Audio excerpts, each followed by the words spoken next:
Boa noite a todos. Boa noite.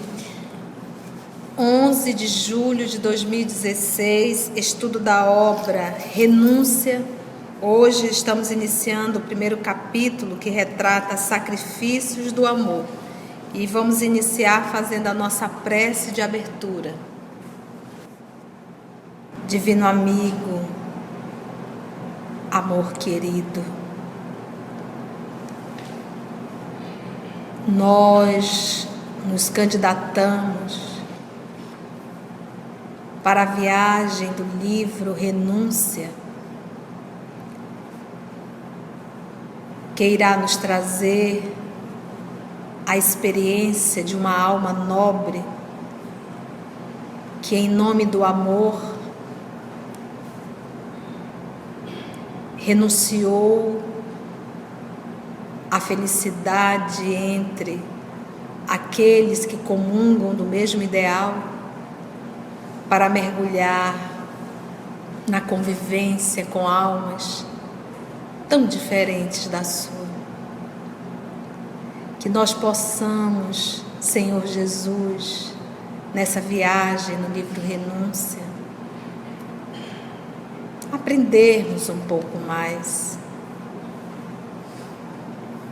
começarmos a modificar os nossos comportamentos tão medíocres, tão infantis, tão simplórios,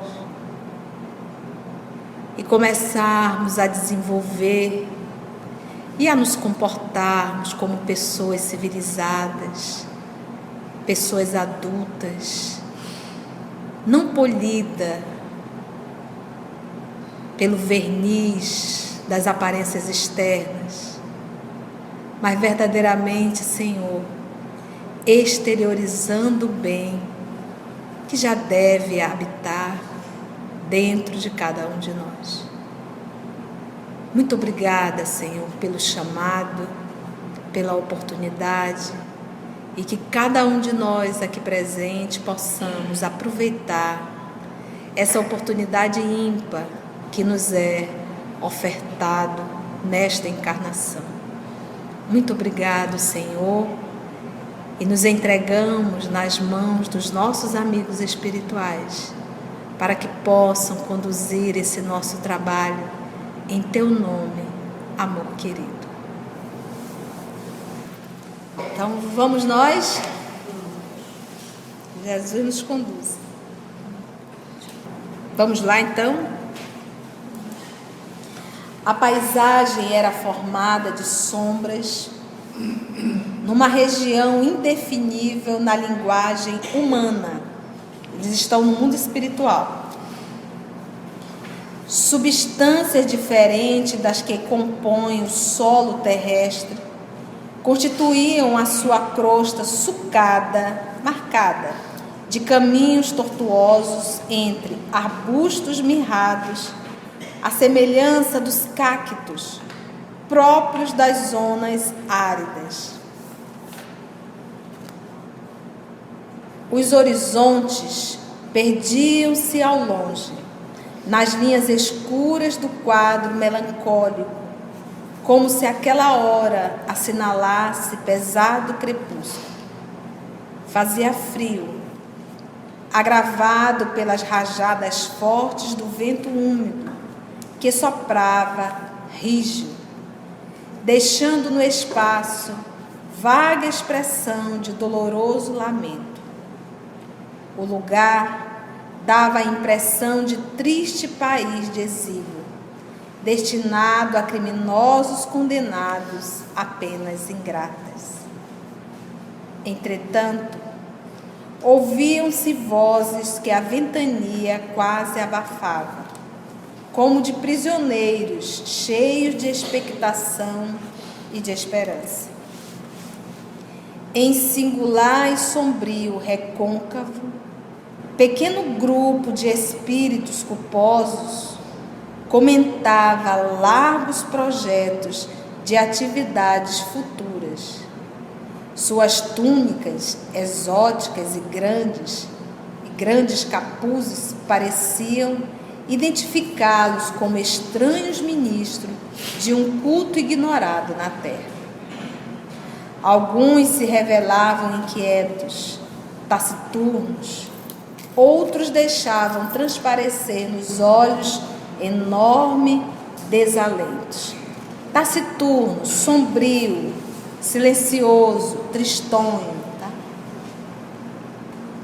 E aqui quem vai começar é o Alan, que vai fazer Pollux. Daqui a pouco vamos... E esse diálogo vai ser entre Pollux e Wayne. Agora, dizia um que evidenciava a posição de... Vocês estão entendendo? Eles estão no mundo espiritual. Ele passou a retratar o espaço. A gente percebe que não é um espaço de espíritos evoluídos, um espaço amável, é um espaço sombrio. E aonde tem um grupo de espíritos reunidos, conversando. Eles se vestem com um certo capuz, né? O capuz é meio sombrio. E aí começa esse diálogo desse grupo que está nessa psicosfera densa da própria crosta terrestre. Mas mundo parece como se fosse um deserto, algo assim que não tem vida, não tem cor. E ele mesmo disse aqui ainda há pouco, ele disse o quê? Que é algo assim indescritível. Quando ele fala bem aqui, olha, a paisagem era formada de sombras numa região indefinível na linguagem humana. A região é indefinível. Não tem nem como explicar para a gente. Muito bem. Necessitamos renovar ideias, ideais, imprimir novo impulso à nossa abolição enfraquecida. O passado vai longe e faz imprescindível arregimentar todas as forças para as lutas que vêm perto. A providência misericordiosa do Todo-Poderoso nos concede ensanches de novas experiências na Terra. Ensanches, oportunidades, tá? Meditemos em nossas quedas dolorosas, no redemoinho das paixões do mundo, e firmemo-nos nos santos propósitos de triunfo. Quantos anos temos perdido em amaríssimos sofrimentos. São enormes sofrimentos, tá? No plano dos remorsos. Amargos, né? Quantos anos temos perdido em amaríssimos sofrimentos, no plano dos remorsos devastadores. Recordemos as angústias da via expiatória e agradeçamos a Deus o ensejo de voltar às tarefas purificadoras. Esqueçamos a vaidade que nos envileceu o coração, a ambição e o egoísmo que nos torturam a alma ingrata, e preparemo-nos para as experiências justas e necessárias. Envelheceu mesmo que viu, tá? Só para vocês anotarem aí. Tornar vil, tornar-se vil, desprezível, tá?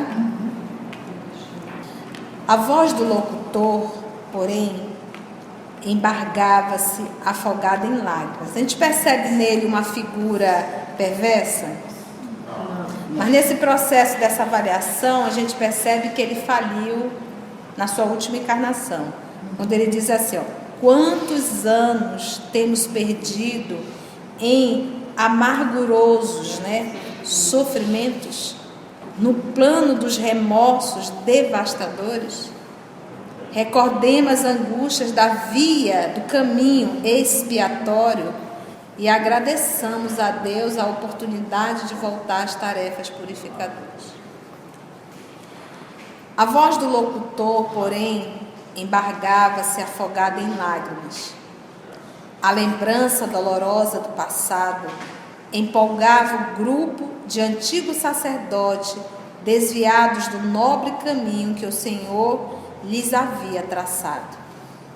Iniciara-se a troca de impressões entre todos.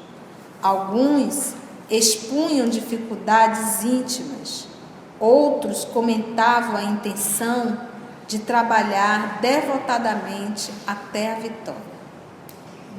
O que mais me impressiona, proclamava um companheiro, É o fantasma do esquecimento que nos obscurece o espírito lá na terra.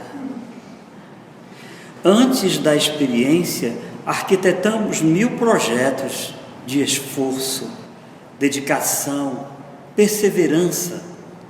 Somos nababos de preciosas intenções, mas chegado o momento de as executar, revelamos as mesmas fraquezas, ou incidimos nas mesmas faltas que nos compeliram aos desfiladeiros do crime e das reparações acerbas. Nababo, gente, é ricos, tá?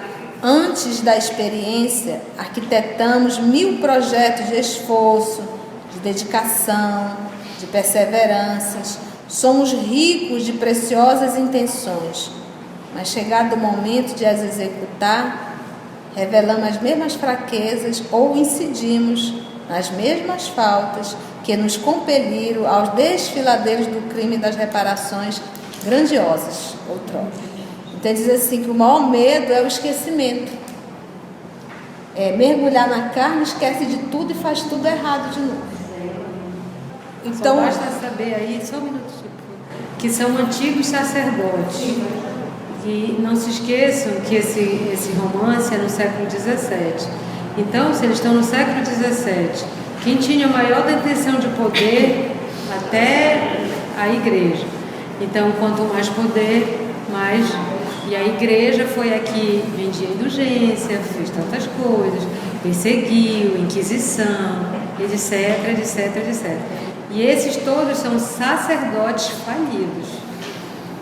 E é muito interessante, então, o desespero deles em pensar no esquecimento.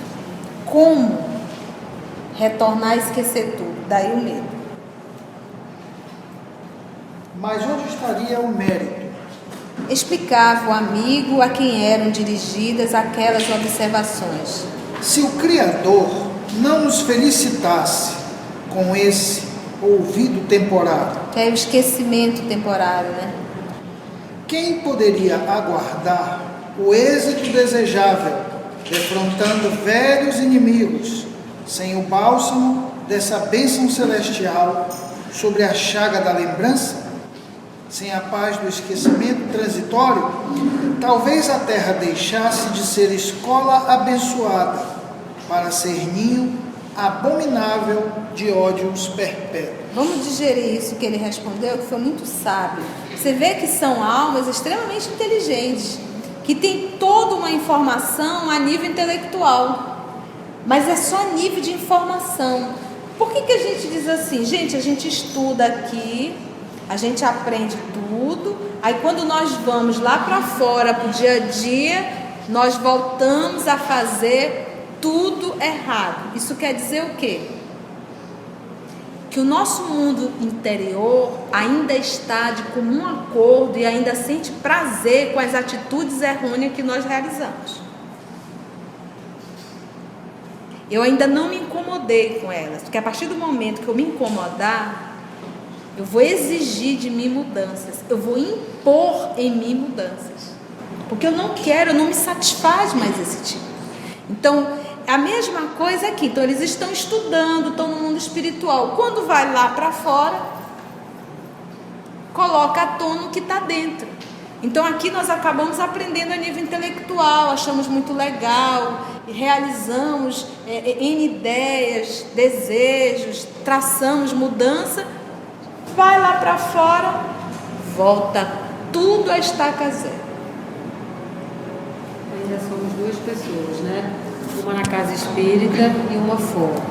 Uma na casa espírita, uma no trabalho, uma no trânsito. Ainda é a pessoa cingida, igual o sacerdote. E aí vem a parábola dos talentos, né? A quem mais foi dado, mais será cobrado. Não tem talento, já tem. Se você tem uma condição, como dizem os espíritos, né? Progresso primeiro vem o intelectual e depois vem o moral. Se o seu intelecto já acompanha, você já tem força para fazer essa mudança interior, que não é fácil, exige esforço, mas a gente quer fazer Isso não existe. E esse esforço não é porque é difícil fazer o bem. Esse esforço é porque nós estamos há milênios e nos habituamos a fazer o errado. Porque fazer o errado não é regra. Tem muitos espíritos que desde o início optaram, utilizando seu livre-arbítrio, em fazer o certo. Evoluíram, estão bem melhor que nós. Nós não podemos avaliar a humanidade universal pelas nossas escolhas. O fato de nós terráqueos nos enrolarmos com a lei ao longo dos milênios, isso não quer dizer que é uma regra. Tem muitos espíritos criados pelo nosso Pai que desde o início optaram em seguir o caminho do bem e seguir, e estão bem melhor que nós. E nós costumamos sempre avaliar uma sociedade universal pelas nossas atitudes. Então, como nós estamos há milênios, há séculos, e optamos por quê? É resultado do livre-arbítrio, em realizar o mal, em fazer de forma equivocada, isso está enraizado em nós. Nós ainda somos perversos. Quando a coisa não acontece do jeito que a gente quer, a gente vira um bicho. E a gente vê isso na nossa expressão. Os nossos olhares, a gente treme, a gente fica vermelho, a gente quer avançar em cima da pessoa. Isso mostra o quanto, você não mais, né, Dadá? Isso mostra o quanto nós ainda estamos muito próximo da animalidade. A gente briga por causa de cria, a gente briga por causa de fêmea, macho, a gente briga. A gente briga por causa de terra, a gente briga por causa de comida. Basta você ficar alguns dias sem comer, um pouquinho de dia, soltar uma comidinha e soltar um grupo, você vai atropelando todo mundo. Se esse teto aqui, Deus o livre, começar a desabar, a gente não quer saber quem tem idade, a gente vai saindo, derrubando, quebrando. Tamanho instinto de conservação e amorosidade a gente deixa para a esquina. Então não é que seja difícil fazer o bem. Fazer o bem é fácil. É o caminho que nos traz maior liberdade e felicidade. Se tornou hoje difícil por esse caminhar de séculos persistindo no mal. Entendemos isso? A porta larga. Ele diz assim, a pergunta dele, a observação do Enio, era o medo por conta do esquecimento. E aí o nosso Paulo falou o seguinte, olha, ele diz, mas onde estaria o mérito se o Criador não nos felicitasse com esse esquecimento temporário? Porque o que acontece? Se você volta para o mundo espiritual, você tem a noção de tudo. Se você voltasse à Terra lembrando de tudo, onde estaria teu mérito? Porque tu estava todo o tempo com aquele aguilhão lembrando. Ei, presta atenção, tu já errou. Isso quer dizer o quê? Gente, é mais ou menos assim. O teu pai te orientou, te deu uma orientação. Aí ele te solta para a vida, mas ele fica todo o tempo atrás de ti. Todo o tempo ali, presente. Tu não vais realizar... Não porque você não tenha vontade, mas porque você está todo o tempo sob uma pressão. A presença do teu pai ali faz com que você não se mostre. Você entende isso? Você está todo o tempo vigiada. Ou proteção. Né? Não, aquela coisa assim, o pai disse, você não faz isso, não faz isso, não faz aquilo. Vamos supor. E o pai vai para lá para ficar vigiando. Então, de repente, eu posso até ter vontade de fazer, mas eu não faço porque meu pai está ali. Vou transferir esse pai pela lembrança do passado. Então, o que o Papai do Céu faz? Ele te dá todo o esclarecimento, ele joga isso no inconsciente profundo e diz, agora vai lá. Tu não vai ter ninguém te cutucando, aliás, até vai ter, que é a própria consciência. Porque, meus irmãos, eu não preciso lembrar do meu passado. A minha consciência sabe o que é certo e o que é errado. A todo momento ela está pitando, Alan, isso está errado. Mida, tu estás errado. E o que eu não quero é apenas o que eu não faço, eu não escuto, eu não quero ouvir. Mas que a nossa consciência está sempre nos acusando, está. Ela acusa. Eu não preciso lembrar do passado. E a outra é a regra que o nosso Senhor deixou.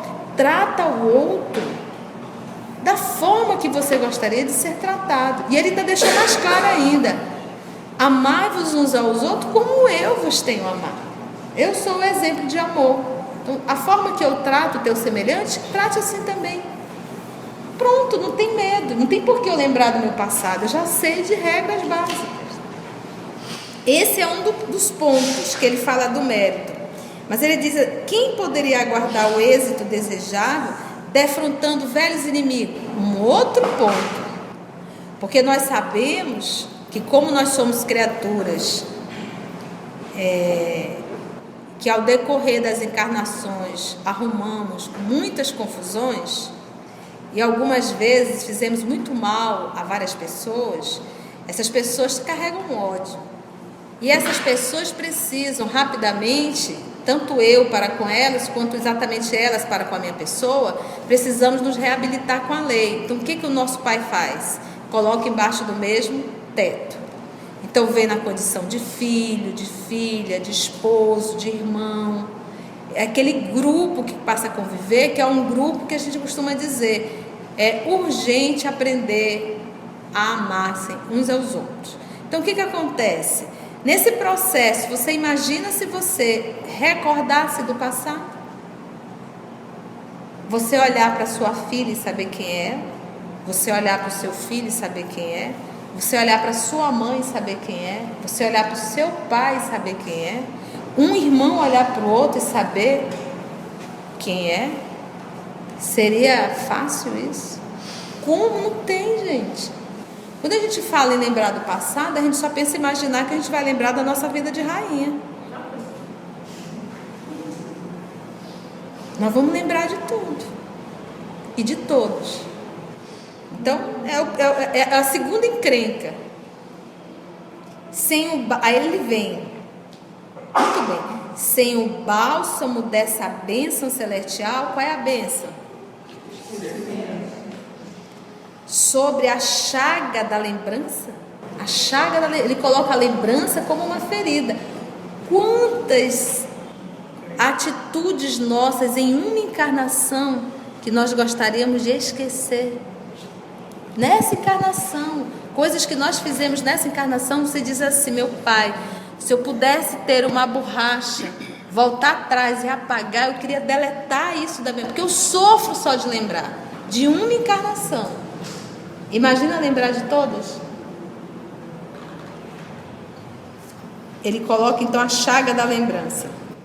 Sem a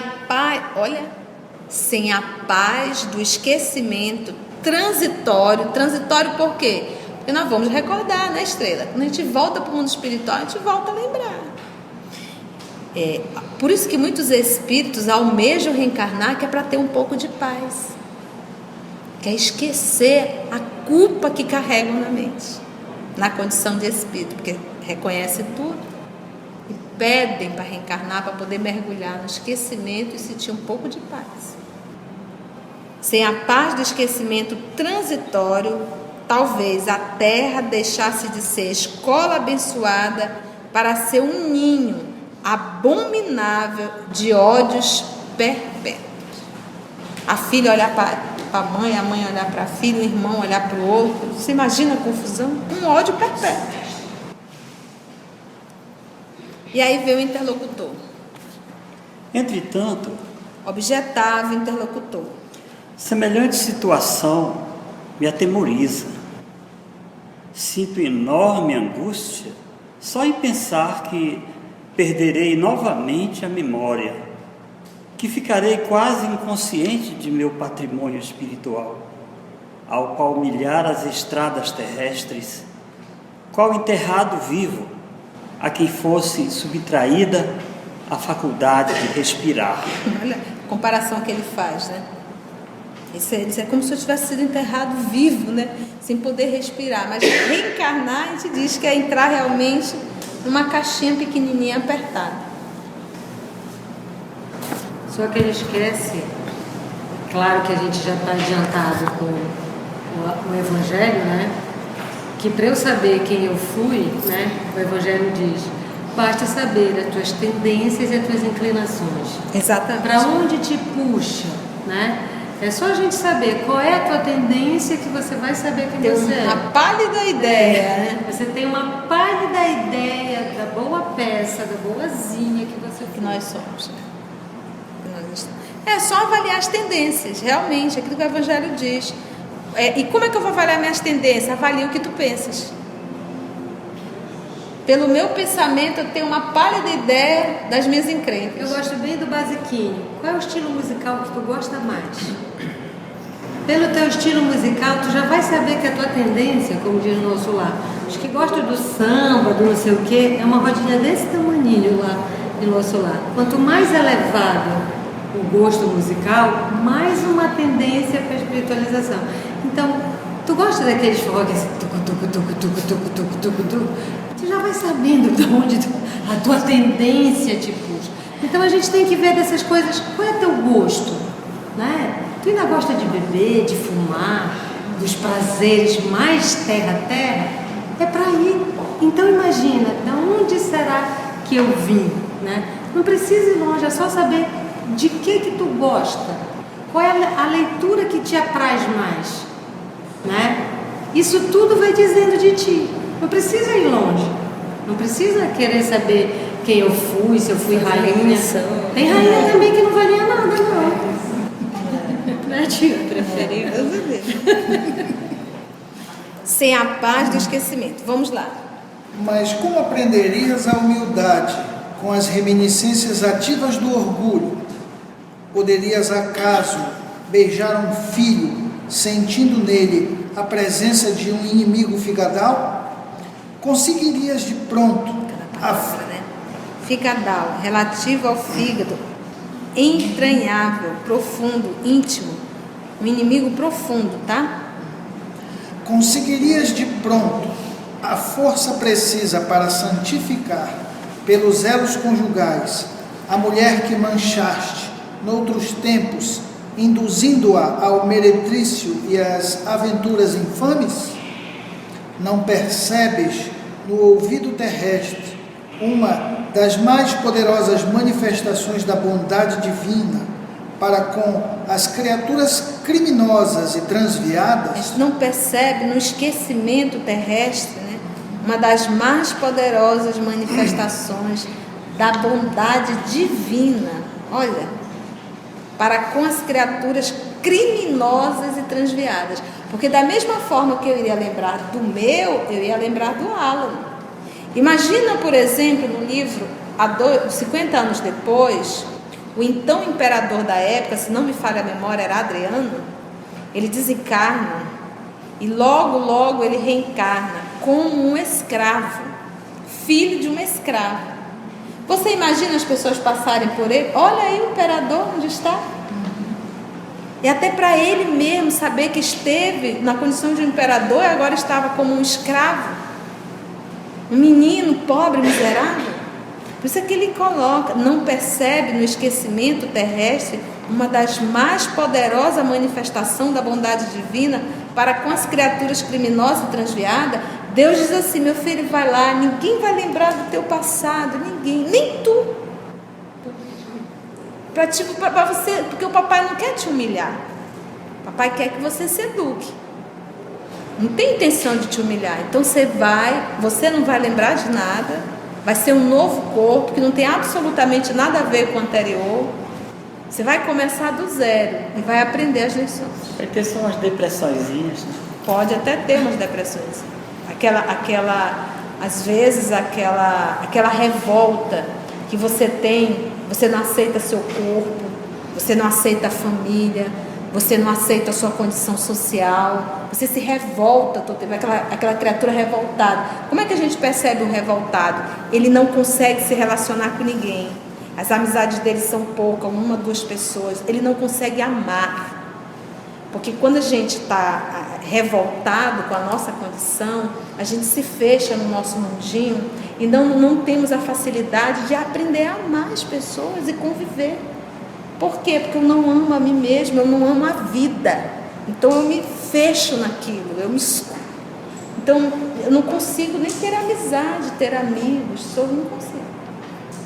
Na verdade, é uma revolta com a minha própria encarnação. Eu não gosto do meu corpo, eu não gosto dessa cidade, eu não gosto desse país, eu não gosto dessa família, e vai se fechando. Concordo em que a experiência humana, para quem observou, mesmo de longe, como aconteceu a nós outros, as resplendências da vida espiritual, significa de fato a reparação laboriosa no seio de um sepulcro. Mas nós, meu caro Menandro, estamos desde há muito mumificados no crime. Olha, mumificado no crime. Desde há muitos, olha. É por isso. E se nós fôssemos, se nesse momento a gente saísse do corpo, formos no mundo espiritual e passar limpo, nós íamos quase todos nós. Íamos se deparar, sabe com o quê? Com os mesmos erros. Estamos repetindo os mesmos erros. Nossa consciência necessita do toque das expiações salvadoras. Olha lá, salvadoras. A morte mais terrível é a da queda, mas a terra nos oferece a medicação justa, proporcionando-nos a santa possibilidade de nos reerguermos. Renasceremos em suas formas perecíveis e em cada dia da experiência humana morreremos um pouco, até que tenhamos eliminado, com o auxílio da poeira do mundo, os monstros infernais que habitam em nós mesmos. Gente, olha quanta lição ele nos dá, sabia? Ele diz assim, que a nossa consciência necessita do toque das expiações salvadoras. Agora ele vem, a morte mais terrível é a da queda, que é a queda moral. Essa é a pior morte. E realmente, muitos de nós estamos mortos. Por isso Paulo diz, levanta, ó tu que dormes. E o Senhor te iluminará. E o Senhor te iluminará. Ele vem mais, proporcionando-nos, mas a terra nos oferece a medicação justa. A terra, proporcionando-nos a santa possibilidade de nos reerguermos.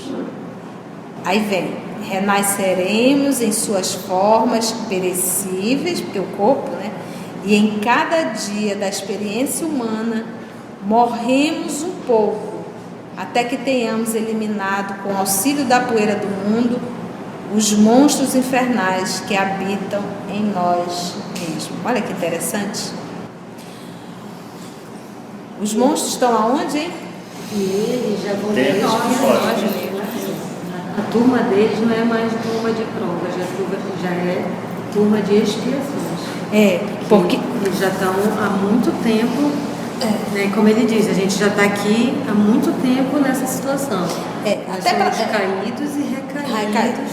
Até para nós entendermos, o espírito, quando ele adquire a sua individualidade, que ainda tem o livre-arbítrio limitado e a inteligência a ser desenvolvida, à medida que o espírito, nas suas primeiras encarnações, ele começa a desenvolver a sua intelectualidade, a sua inteligência, e que o Papai do Céu vai percebendo que aquela sua criação já começa a tomar decisões próprias, tal qual uma mãe, um pai faz com o filho. Ele começa ali, como se fosse assim, chegou à fase adulta, já é de maior, começa a responder. Ele solta um pouco mais o livre-arbítrio e aquela criatura passa a responder pelas suas escolhas. Mas lembra que as leis estão todas gravadas nele. Então é meio que uma revolta contra as próprias leis de Deus, e a criatura diz, eu quero fazer do meu jeito, e vai sofrendo as consequências disso.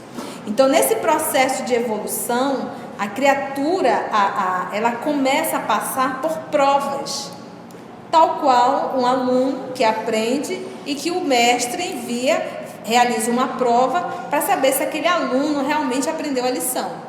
Então, ao decorrer desse processo de evolução, o papai manda provas. E às vezes, nessas provas, o espírito se rebela, não aceita, se revolta E de um processo de revolta, que ele acaba realizando uma atitude, ele aí arruma processos agora de expiações. Então, de uma aprovação, ele arrumou agora um processo expiatório. A aprovação é eu aqui no caminho evoluindo. O processo da expiação, eu estacionei, eu saí da reta. Eu saí da reta. Vou expiar para poder voltar novamente para a reta e retomar o meu processo de evolução. Então, provações são de ordem divinas. Expiação é o uso indevido do livre-arbítrio. É o uso indevido do livre-arbítrio. Vamos colocar isso de uma forma bem mais simples. Eu gosto desse porque é bem simples, é bem no nosso dia a dia. No livro Memórias de um Suicida, tem o nosso irmão Roberto de Canalejas. No século XVII, se não me falha a memória, ele tinha que passar por uma prova. A provação dele era a traição da esposa, naquele século. Se hoje isso daí é algo assim horrendo, imagina no século XVII. Dessa provação ele não suportou e optou em cometer o suicídio. Então, de uma provação, ele arrumou uma expiação. Então, ele teve que expiar, porque ele destruiu o corpo, foram várias encarnações dolorosas, até reestruturar o corpo. Reestruturou, expiou, perdeu 2 séculos. Não pode chegar perto da amada. 2 séculos. Por um ato, por não aceitar a traição de uma mulher adoecida. E aí ele se recuperou. Ele disse: agora você deixou uma prova pendente. Porque o Papai do Céu, ele não se submete aos nossos caprichos. Vai ter que passar pela prova. Você perdeu 2 séculos, agora você vai retornar lá naquele ponto e vai passar novamente pela provação da traição. Graças a Deus, ele dessa vez conseguiu. Volta então, para a lição. Volta para a mesma lição, porque faz parte do processo de evolução. Conceição, é uma regra essas provas para todos? Depende dos caminhos que eu tenho escolhido. Vai depender. Olha, ela está precisando passar por essa prova. Olha, ela está indo muito para esse lado, ela precisa passar por essa prova. O apego me leva a determinadas provas. A insegurança me leva a determinadas provas. O autoritarismo me leva a determinadas provas. A maledicência me leva a determinadas provas. A indiferença me leva a determinadas provas. Então, as minhas encrencas atraem provas que eu preciso passar para a minha evolução. O estudo não é ler o romance, é tirar lições do romance. Por isso que a gente estuda em grupo. Então, é um romance em que nós vamos estar sempre estudando e tirando a parte realmente que nos toca mesmo. Só uma leitura superficial a gente pode fazer em casa e você faz na sua velocidade. Mas aqui a gente vai parar várias vezes e tirar o espírito da letra. Tá? O amigo pareceu meditar aqueles conceitos profundos e, dando a entender que se convencera, interrogou com atenção, encaminhando a palestra para outros rumos. Quando se verificará nossa localização definitiva nos fluidos terrestres com vistas à nova experiência? A qualquer momento. Como sabes, muitos dos nossos já partiram. Os benfeitores de nosso destino, que nos advogaram a concessão de novas oportunidades ao nosso esforço remissor, já nos enviaram a mensagem derradeira, desejando-nos realizações felizes nos trabalhos futuros. Nesse instante, sucedeu qualquer coisa que o grupo de almas sofredoras e esperançosas não conseguiu perceber. Uma forma luminosa descia do plano constelado, semelhante a uma estrela desprendida do imenso colar dos astros da noite, que agora se caracterizava pela sombra mais envolvente e profunda. Quase ao tocar no centro da paisagem escura, tomou a forma humana. Gente, embora não se lhe pudesse determinar os traços fisionômicos, tal a sua auréola de ofuscante esplendor. No entanto, como acontece no círculo das impressões humanas condicionadas às necessidades de cada criatura, nenhum dos circunstantes lhe registrou, de maneira absoluta, a presença generosa, senão mediante uma íntima alegria permeada de santas esperanças. Então veio essa estrela, né, se aproximou, tomou uma forma humana, mas ali absolutamente nenhum dos presentes conseguiu registrar a presença dela, apenas registrando com uma sensação de alegria, mas não conseguiram ver essa estrela. Ninguém poderia definir o sentimento de bom ânimo que se estabelecera de modo geral. Elevada a perspectiva de vitória no porvir, palpitava agora nas conversações. Alguém declarou que naquele instante, por certo, estavam descendo novas bênçãos de Deus sobre o grupo antes receoso e abatido. Menandro e Pólux, os dois amigos, cuja palestra foi particularmente registrada, ao qual nós acabamos de ouvir, salientaram a sublime alegria que lhes inundava o coração, e o mais santo entusiasmo perdurou entre todos, até que a pequena assembleia se dissolveu em meio a comovedoras despedidas e compromissos sagrados. Pólux, todavia, ainda lhe ficou longos minutos a meditar na magnanimidade do Altíssimo e na magnitude do porvir. Não percebia a presença da sublime entidade envolta em luz, que se conservava a seu lado, em atitude carinhosa, mas profundas emoções se lhe apoderaram do espírito, conduzindo às reminiscências do pretérito remoto. Naquele instante, sentia-se tocado por sentimentos intraduzíveis. Por que razão havia caído tantas vezes ao longo dos caminhos humanos? Numerosas lutas sustentara, a fim de unir-se a Deus para sempre, por intermédio do amor purificado e divino. Experiências laboriosas havia empreendido no Evangelho de Jesus para servi-lo em espírito e verdade.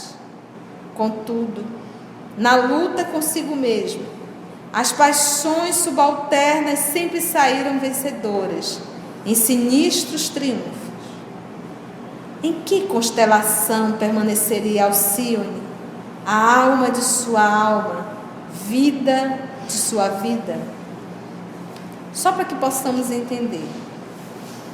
Quando nós falamos em alma gêmea, em a minha metade, o conceito da alma gêmea é que Deus criou e determinou uma alma para outra alma, em que aquela outra é a metade da sua. Então, dentro desse conceito, como diz o Livro dos Espíritos, não existe alma gêmea. Deus não criou ninguém determinado a um outro ser, porque aí ele estaria indo de contra com a própria lei do livre-arbítrio criada por ele mesmo. Então, o que ocorre? Ao longo dos milênios de reencarnações e de convivência uns com os outros, nesse processo de convivência, nós fomos nos afeiçoando a algumas almas. E algumas almas se tornaram almas de nossas almas. Tantas encarnações juntos, tanto sofrimento, tanto amor, que nos afeiçoamos. e que não conseguimos viver feliz sabendo que aquela criatura que palmilhou tantas encarnações comigo, hoje sofre na condição de um polis. Como eu posso desfrutar da felicidade sabendo que aquela alma, quem tanto amo, está nessa situação tão dolorosa? Aí essas criaturas vêm em busca dessas almas adoecidas para tentar ajudá-las a progredir.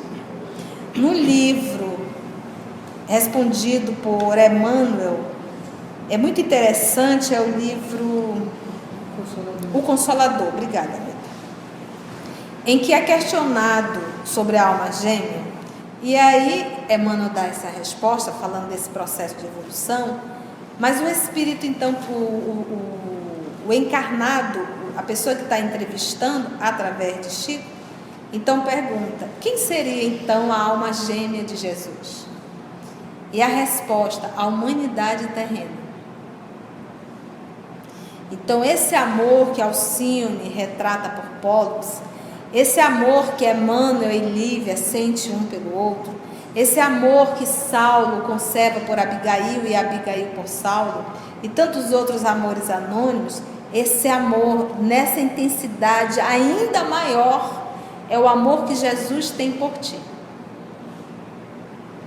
Por isso ele nos afirmando a Pedro, daí não sairei até que haja uma lágrima. Esse é o amor do Cristo por cada um de nós, infinitamente. Porque essas almas, à medida que eles vão evoluindo, não é mais eu te amo, é um coletivo. É o amor de Deus para com as criaturas humanas, para com os seres universais. Então, essa alegria que sentimos em amar uma pessoa, você imagina isso de uma forma maior. A plenitude que ocasiona a um ser que ama a um universo, que ama. O que é que Jesus está fazendo? Esperando a gente na nossa bobagem. Esperando a gente. Até o fim dos tempos. E ele mesmo se fez carne, né? Em que constelação permaneceria Alcione, a alma de sua alma, vida de sua vida? E recordava as renúncias e sacrifícios dela em prol da sua redenção, lembrando que, se a sua alma de santa estava sempre repleta de abnegação, ele, por si, fora quase invariavelmente frágil e vacilante, agravando os próprios fracassos.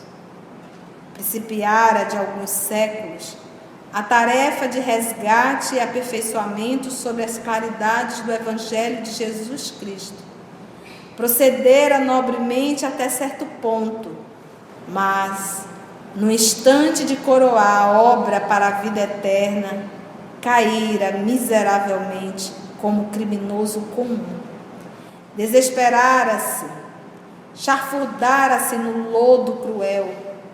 A revolta, porém, olha aí, agravara-lhe as penas íntimas, compelindo a ceder ante o cerco apertado de novas tentações.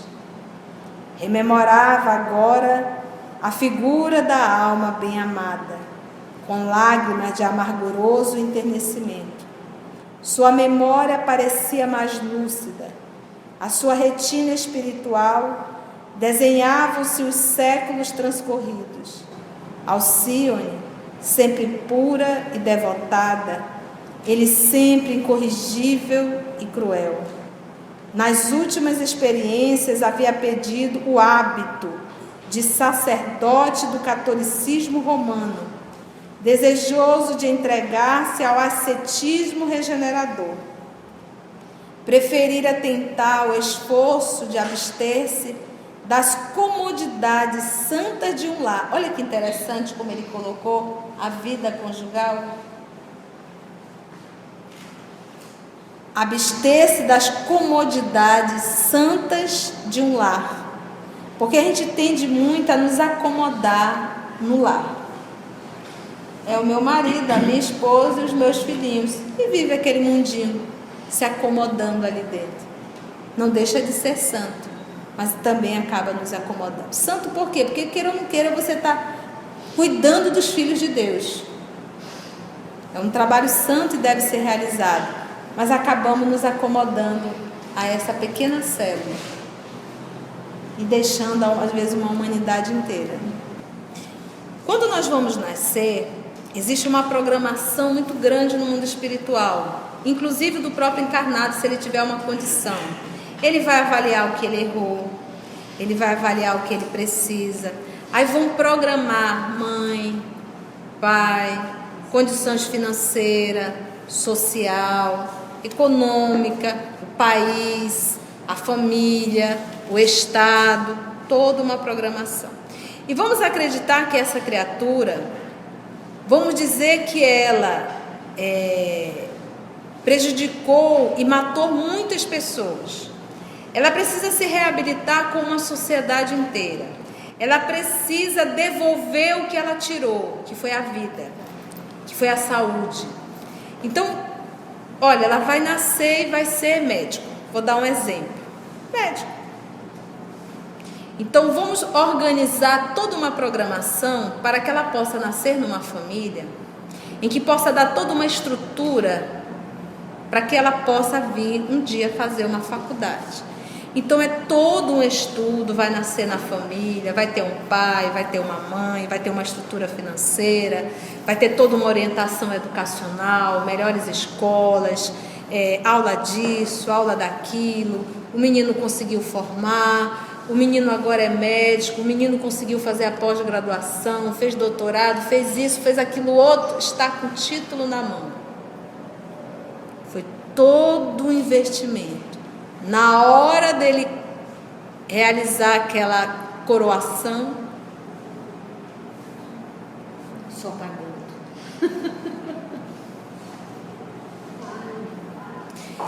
Então foi todo o investimento divino, todo o investimento, e na hora de realizar o que deve, não realiza.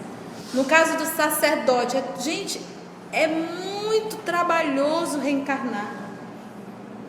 Desencarnar é mais fácil, reencarnar é um trabalho enorme, principalmente quando o espírito ainda é extremamente primitivo, em que não tem equilíbrio espiritual algum, não tem nem consciência espiritual. Isso quer dizer que ele vai ter que ter alguém que vai ter que fazer tudo, ver o mapa cromossomo dele, organizar tudo, pai, mãe, família, tudo. O que ele vai precisar do seu processo de evolução. E na hora que a criatura diz, olha, está tudo pronto, agora vai lá, faz, a criatura serve ao seu Deus interior. Então isso também seria o coroar. Então nós vamos ver aqui no caso do sacerdote toda uma programação. No momento que ele chega no ponto ápice, para ele realizar o que ele deve realizar, ele deixa de realizar. Então não é uma atitude, mas é no momento da sua coroação ele perdeu tudo. Porque no momento ápice ele se transformou em rei, coroa está posta, e ele perde toda uma oportunidade. Então não é acaso aonde nós estamos, com quem, a profissão, nada disso. Tudo é um propósito, tudo tem um porquê. E nós esquecemos disso. Preferir atentar o esforço de abster-se das comodidades santas de um lar, eu já tinha lido, né? A fim de sofrer o insulamento e as necessidades profundas do coração, buscando gravar no espírito com o ferrete, né? Aquele ferrinho que marca, né? De padecimentos íntimos, o amor acrisolado e fiel. Mas nas recapitulações perigosas, tal propósito falhara sempre. Conspurcara os santuários, traíra os deveres santos, esquecer os compromissos sagrados e saíra novamente do mundo como criminoso rebelde. Pólux considerou os erros do passado execrável e, premido pelas angústias da consciência, começou a chorar. Podemos orar então? Divino amor de nossa vida, amor querido, muito obrigada, Jesus, pelas lições que nos foram direcionadas a cada um de nós nessa noite de forma particular. Porque as lições de Pólux, que em verdade são nossas lições, porque a nossa consciência já nos cobra, Senhor, mudanças. Muito obrigada, Mestre, por esse convite, pelo estudo e pelo livro que nos ensina. E muito obrigada, Senhor, pelos teus mensageiros aqui presentes, que conduziram e nos inspiraram neste estudo. E muito obrigada, Senhor Jesus, pelo teu amor depositado a cada um de nós. Nos fortalece, amor querido, na caminhada dessa vida, e que essas lições possam nos acompanhar e ficar vibrando em nossa mente, para recordarmos constantemente a necessidade urgente de nos tornarmos pessoas melhores. Muito obrigada, amor querido, e muito obrigado a todos os amigos espirituais que aqui se fazem presentes.